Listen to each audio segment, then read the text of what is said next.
муассисаи таҳсилоти миёнаи умумии рақами 7 шаҳри Хоруғ соли 1985 сохта шуда, аз 29 синфхона ва утоқҳои фаннӣ, хонаи муаллимон, китобхона, майдончаи варзишӣ, толори варзишӣ, маҷлисгоҳ, анборхона, саҳни калони мактаб, ҳудуди муайяни муқаррар шуда иборат буда, таи 36 сол дар ин ҷо толибилмон ба таълим фаро гирифта шуданд. айни замон дар ин муассисаи таълимӣ барои 642 толибилм 510 нафар омӯзгор илму дониш меомӯзанд. ин муассисаи таълимӣ яке аз таълимгоҳҳои калонтарин дар миқёси вилоят ба шумор меравад ва имрӯз ба таъмиру азнавсозӣ ниёзи беше дорад. бо ин ҳадаф иҷрокунандаи вазифаи раиси шаҳри Хоруғ Алишер Мирзонабод Худобердӣ бо ҳайати кормандони ҳукумати шаҳри Хоруғ ва директори генералии ширкати барқии Помир Энержи аз ин муассиса дидан намуданд.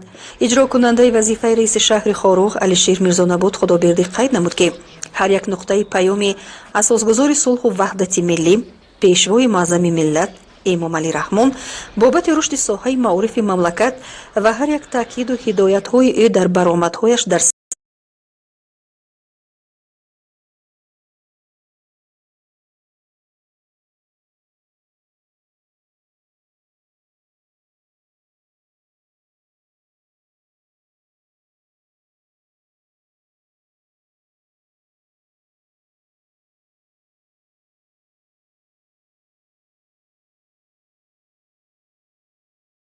утоқҳои ошёнаи сеюми муассиса мебошад.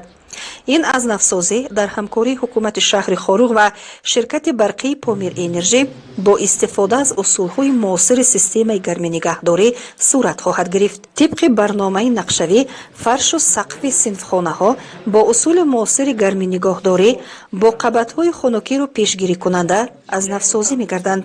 дар фасли сарди сол бошад дар ин ҷо гармкунакҳои махсуси нерӯи барқро масрафкунандаи истеҳсоли аврупоӣ истифода бурда хоҳанд шуд.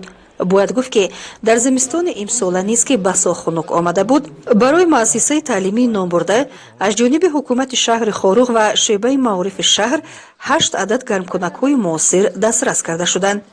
корҳои таъмирӣ ва азнавсозӣ бо ба итмом расидани соли хониш оғоз ёфта то оғози соли нави таҳсил арафаи танини 30-юмин солгарди истиқлолияти ватан ба итмом хоҳанд расид.